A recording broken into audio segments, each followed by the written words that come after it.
Can you relate to feeling like you're too much? Have you ever been in a relationship where you felt like your needs were too much, your energy was too much, or your personality was too much? It's a shitty feeling. Feels like you have to suppress yourself or hide parts of yourself that you want to let out. I'm going to do a live here with one of the coaches on the Love Understood team, Kaitlin, and we're going to riff on this topic of being too. Haven't heard yet. I have a workshop tomorrow. I rarely do workshops. Not sure when I'll do another one.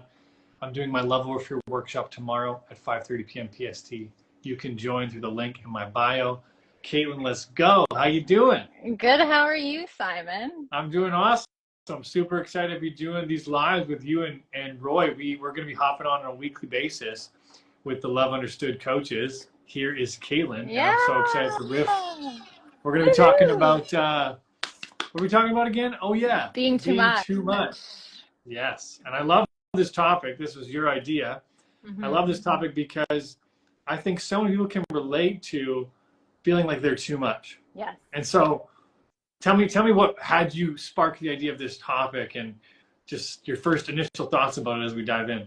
Well, I personally have been in the journey of all this, and I remember for a very long time that I always thought that I was too much. So too needy, too outgoing, too, the list goes on, right? And I find it too amongst clients that it's a common thing where they feel too much. So they avoid asking for what they want or even leaning into things with the fear of being too much. So that's kind of where it all stemmed from. Right. It's like how dare I show that part of myself or ask for that thing because I'm going to be seen as too much because I've maybe heard that before or felt that before.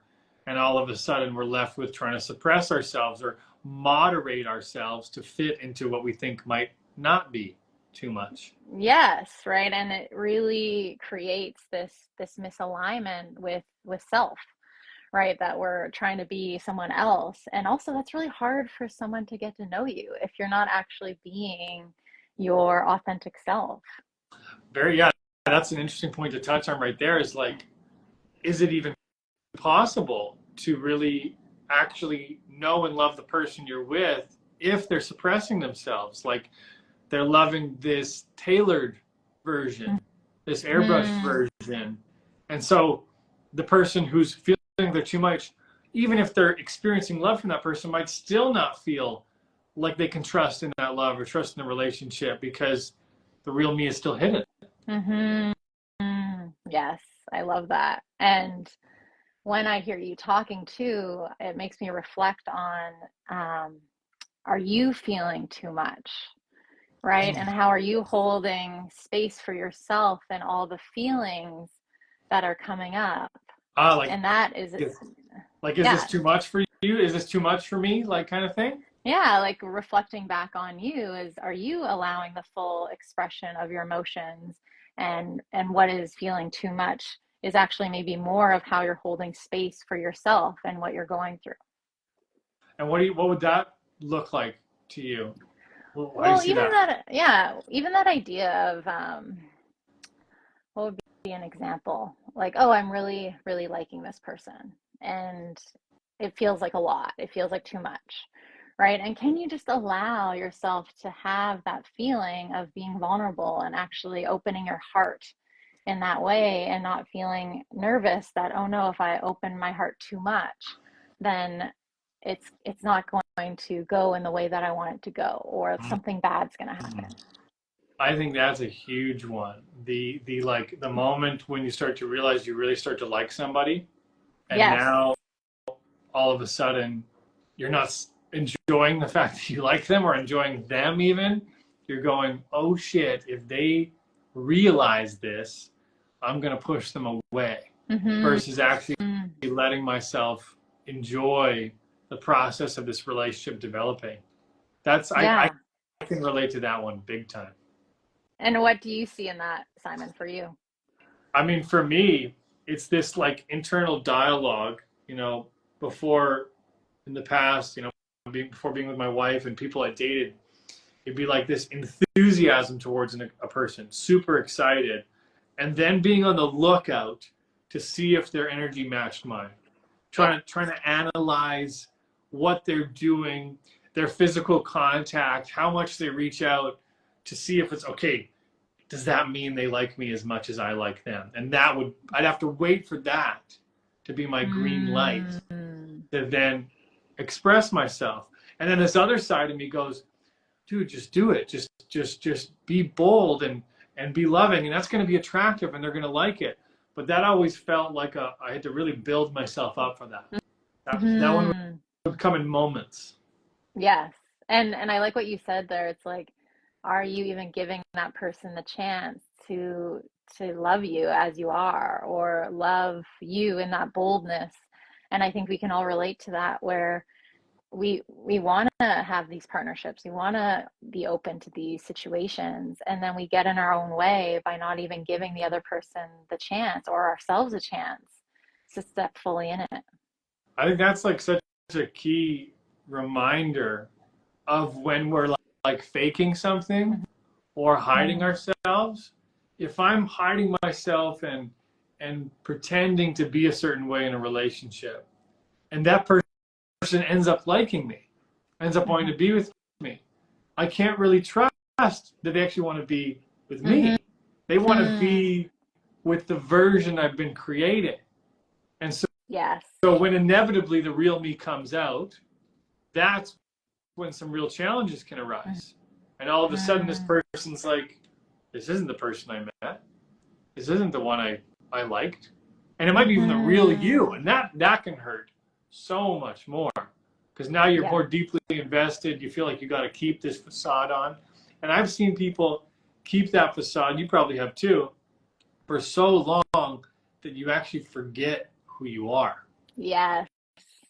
Like you forget what you like. You forget, well, what would the real me do here? Yeah, that self-abandonment, which I know you and Roy touched on a little bit, right? It's really hard sometimes when we drift so far away, and all of a sudden we're kind of challenged with, oh, this isn't like who I am. But then it's like, well, who the heck am I? So yeah, and the interesting piece about that too much that I also wanted to touch on is noticing when we start getting attached to a certain outcome. Yes. Right. So when we start liking someone and we're like, whoa, like I can see a future with this person. This could be really fun. And yes, that's so exciting. And then we start being like, oh, and I really need it to work out. And I don't want to go dating again. And I have to, this has to be the one. Right. Yeah.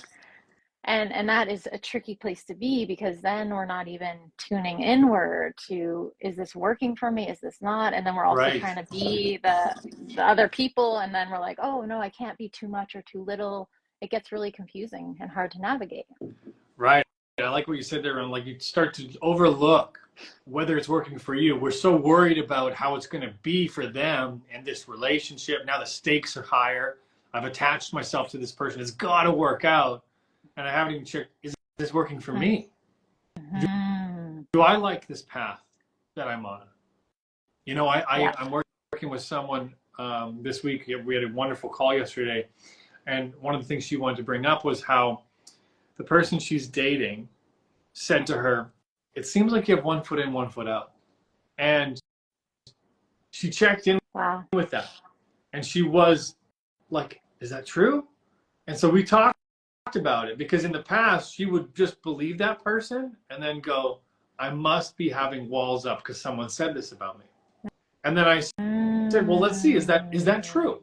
Like, people have their opinions, right? People are going to have their opinions. I think you're too much. Okay, well, am I being too much, or am I just being myself and I'm okay with it? And that's their response to it.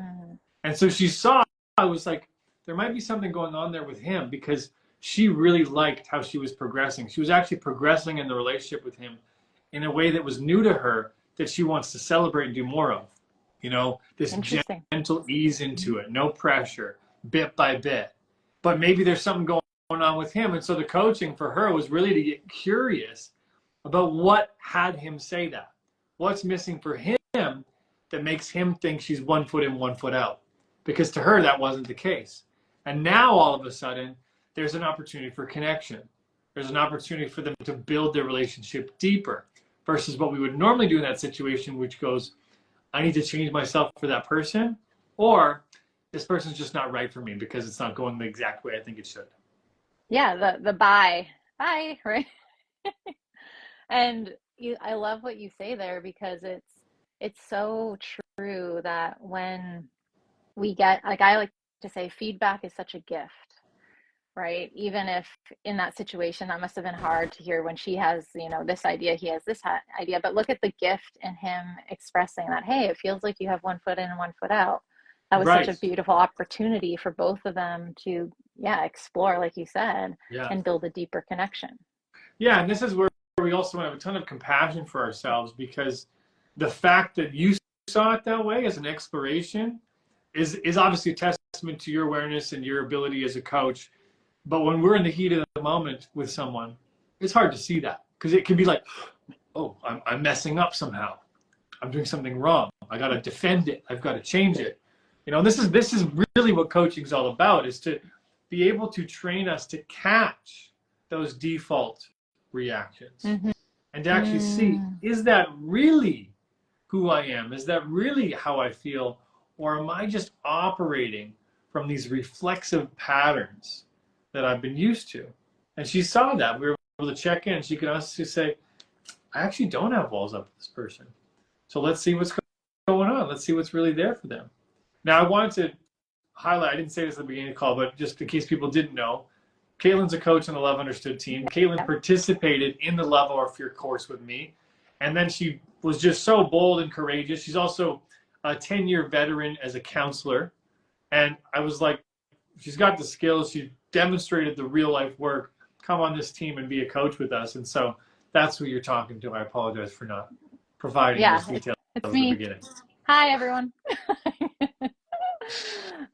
Yeah, so it's so interesting with that too much piece because, like you said, with coaching, right, it's really easy to kind of step in, see the blind spots, see how we can maybe disrupt the pattern, do something different.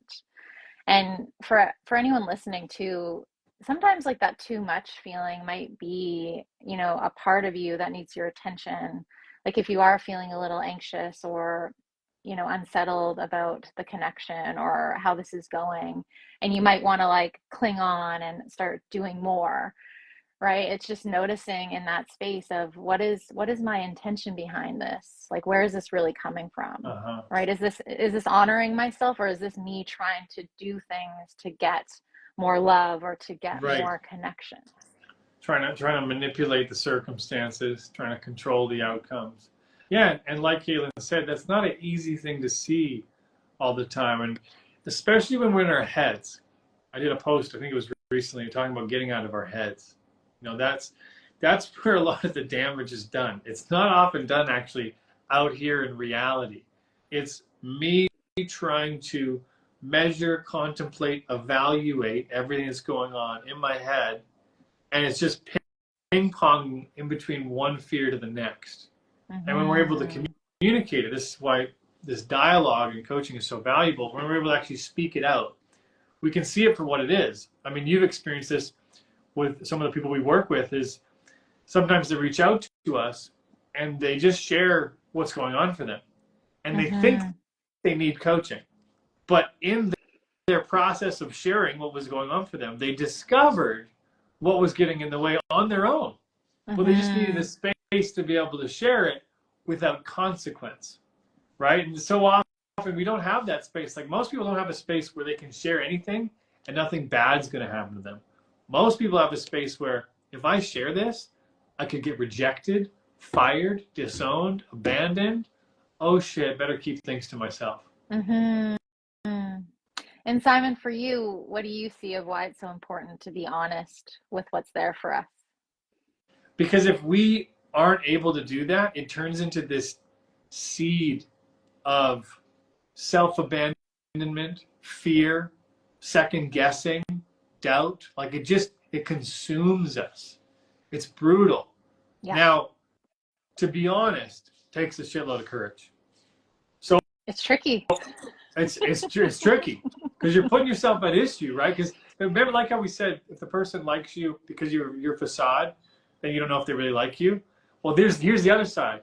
If I show you who I really am and you don't like me, now it's very easy for me to feel rejected for who I am. Mm-hmm. That's scary as hell. Yes. So we're I not get here that. advocating that this stuff is like obvious and easy, but we are looking to share with you how the importance of seeing what's really happening, because both of those have a predictable path. Like if Mm-hmm. I go ahead and I'm going to protect who I am and not share who I really am, you can just see how that's going to go. Eventually, I'll start to lose track of who I am. The person won't really like me for who I am. We're going to have to manage all these things together. It's like all of a sudden you become almost like this, I almost look at it like you're a criminal and you're trying to hide your tracks all over the place. Yes, I like You that know? kind of visual. Mm-hmm. And then we go the other side, and I'm going to share myself vulnerably. And yeah, they might not like that. And guess what? If they don't like that, the sooner I find out, the better. Yeah. I'm going to share one of my favorite things I say in regards to relationships, which is it's not your job to get anybody to like you. It's your job to be you and see who likes that.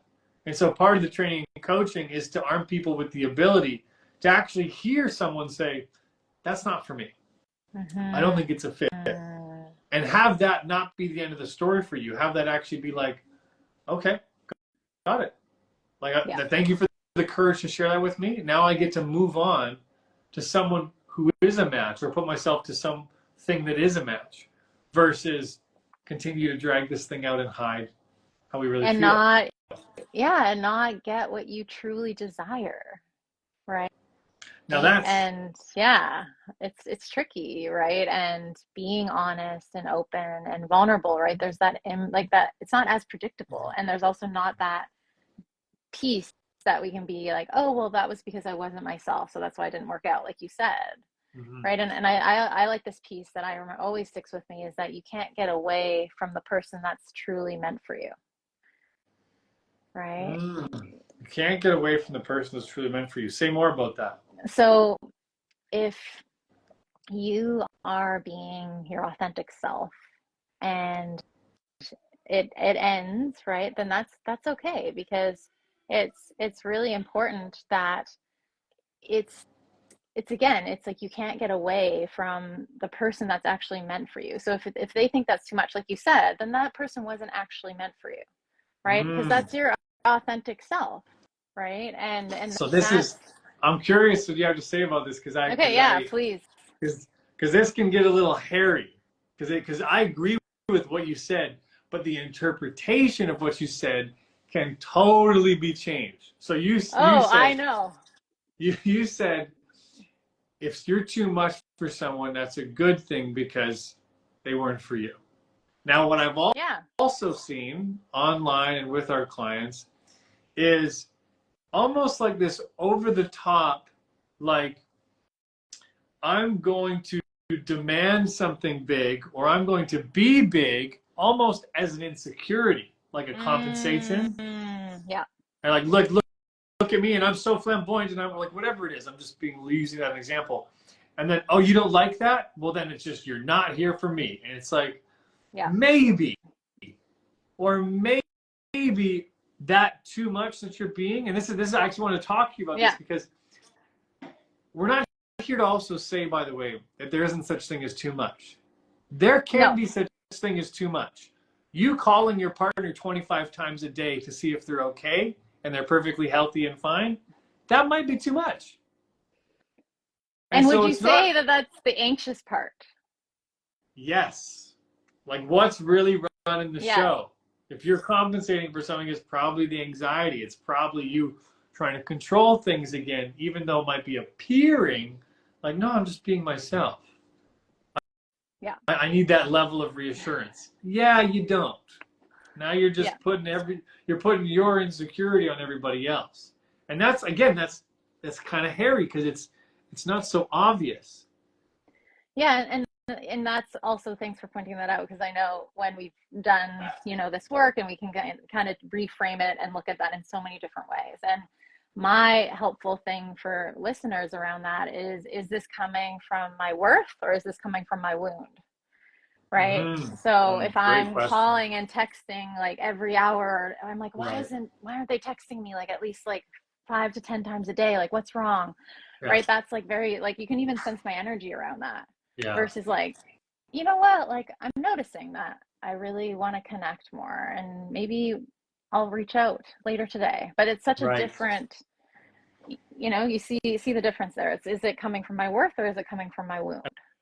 And Right. that's a great question for everybody who wants to play with this. I mean, that's a great filter to put your action through. Is this coming from my worth, or is this coming from my wound? And Mm-hmm. again, the answer might not be so obvious. When No. I was talking to this person yesterday, I asked her the question, I think maybe 4 times, because it wasn't quite solid for her, which was, are you actually putting walls up? Or are you Mm-hmm. moving in the way that feels good and authentic to you? And she was like, I think so. And I just, this is where sometimes we need to hear things like multiple times to really get them. Yeah. And I was like, and I just told her, well, tell the truth. Like, what's the truth?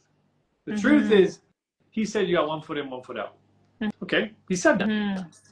Now, looking at you and how you're operating right now, is it true that you have a bunch of walls up? And she looked, like she actually took the moment to look. It's like, no, Mm-hmm. I'm doing this in a new way. Okay, got it. So there's something going on for him that makes him feel like you do. Let's find out what that is. But she Mm-hmm. had to check in. And this is where, I think this is the step that so many of us skip. It's just emotional reaction from one to the other. Yes. And this is, if you didn't know already, you guys, Kaitlin is an expert around the nervous system and the ability to regulate yourself in these situations. And that's what's most common missed. So why don't you talk a little bit about that in terms of, what has us not catch that? Well, I think it is like disrupting such a knee-jerk response, right? And sometimes that can be really challenging. And even, noticing if you get a text and then all of a sudden you're like, oh my gosh, like, what am I going to say? Da, da, da, da. You can see like that is like dysregulation, right? So if anyone's listening, do yourself a favor and just like take an intentional pause before considering, or even if it's like a fun, exciting thing, it's just like we want to start regulating and be more anchored in ourselves. Yeah. So things aren't feeling so, like you said, reactive versus responding, right? Yeah. You see the difference. It's like when we're constantly reacting back and forth, Yeah. it's hard to actually hear or see what's in front of us. Yeah. Right. So you make a good point. And this is training, you guys. This is practice. This Oh, is it worked for me today and it didn't work for me 4 more times yesterday. That's okay. yeah. And you and I can relate. We're still practicing sometimes too. Like even Forever. in my current partnership, it's like there are moments where, there is not that like attunement, and I kind of have to check myself. And how I talk to my clients about this is we sometimes drift away from our home being this. How do we get back to center and notice, okay, from this Right. self energy, how do I respond to this differently? Or yes, I notice I have my anxious part trying to shove me out of the driver's seat. Yeah. How do I reassure that part of me and get more back into that grounded energy? How do I reassure that part of me and get back into that grounded energy? Yeah, that's the game right there. Yeah. I think with everything, when we can get back to our grounded energy when it's been thrown off and make choices and decisions from there, we can feel really good about them. Yeah. And most times it's just that. It's like, where's this coming from? Oh, I'm scared that person's about to leave me. Or, oh, I feel ashamed for something. I feel shame. It's like, is that shame even, like, should you feel shame? Does it even make sense for you to feel shame? Maybe not. But I'm definitely acting from that place because I'm so off. And I think one of the things you said earlier I want to highlight is around, am I too much? Or it might even be like, am I taking on too much? Is life too much for me right now? Is this relationship too much? Have I said no lately? Or am I just saying yes to everything? And now I'm overwhelmed, which means I'm definitely not grounded. Yeah. And even when you start getting irritable and you're like, you know, that attitude of like, oh, I'm just so like over things, that's a great alarm system for you to say, hey, are you taking on too much? Are you not allowing Yeah. yourself to say no to things that aren't really what you're needing right now? Yeah. Right? These are all, and the wisdom of the body is incredible, right? When you're feeling really tired and exhausted, it's like, oh, well, it's because I've been back, like putting so much into my schedule, and some of the things I know I need to do I'm not doing, right? it's Hmm. it's, it's these little things we can pick up on. Yeah, the classic, if you don't give yourself a break once in a while, your body will make you with a disease or an illness Yeah, or something hits you. yeah, and honoring the mind and body, right, and that beautiful dance. I think one of the things that makes that so challenging is most of us haven't gone through any sort of training Yeah. on how to do that. You know, it's like, okay, I feel overwhelmed. I need to honor something. And then you go, yeah, but shit, I got responsibilities and I got stuff to do. And like, what do you mean honor it? Like, I don't like, this is the only way I know how. This is the only Mm-hmm. way I know how to do life. This is the only way I know how to do this relationship. So you want me to just sit with it and be in this unknown space where I have no idea what to do next? Like, talk about scary. You know, Yes. this again, you guys, this is why this is why I have a coach. You know, This this is is why Kaitlin why gets support. yes, and This we is all get it. this is why we do coaching. Is because Yeah. when we're left to our own devices, it's a lot of pressure. Yeah. You can do it. We're not saying you can't do it. I don't think anybody needs a coach. It Mm-hmm. just makes life a hell of a lot easier. Because when you're Well, in and that even, unknown, you yeah, don't have to be stuck there. What were you gonna say? yeah. Well, even in our program, right? Life is better shared, or it's so true. Like all these things, like even going through challenging moments, or even when you are, like I find coaching is necessary in all stages of life. Even if you are, you know, doing well or whatever you want to call that, it's still so helpful Right, to have someone there kind of holding space and right. supporting you and what's maybe some blind spots or some areas that needing some nurturing or some care. I Right. definitely used to think you should only get support if your life's terrible. Like if something's really bad, if there's something wrong with me. I definitely used to think that. Now I go, how good can it get? This is just, every Mm-hmm. bit of support is just an opportunity to add. But I get how people think that because I think there's less and less stigma, especially around therapy. More people are Yeah, more and more open to it. I think relationship coaching hasn't got to where therapy is. People again are getting more and more open to it, but they're still like, is that for me? mm-hmm. I'm doing pretty good. No big. I Sure. can handle this on my own. And here we are, not disagreeing with you. You can. And wouldn't it be Totally. great to have a path that's laid out for you that you get to follow, that connects you deeper to your intuition, that allows you to trust yourself, that doesn't have you depend on myself or Kaitlin or Roy, because that's the thing that we're a big advocate for. Is we're not here to be anybody's crutch. No, We no, believe in everyone we work with, and we don't see anyone we work with as broken or you know like there's something wrong with you. It's just some stuff in the way. there is nothing wrong with you, and I want to really make that clear to anyone listening. It's again just our programming, our conditioning, shields that are trying to keep us safe, all these things that just get in our own way. But really, like, it's uncovering what's always been within you, and who are you Yes. being in these moments, and how do Yes. you want to actually live your life, right, at your Yeah. core, not what other people think or what you should or shouldn't be doing. Yeah, getting in alignment with that again is such a beautiful thing. And I'm so happy I started my journey with you, Simon, because it was such a ride where there was a lot of, like, obviously it was pushback, but then all of a sudden I could see my blind spots and how I was showing up, and even that idea of writing off a lot of different things because I didn't think it was possible anymore.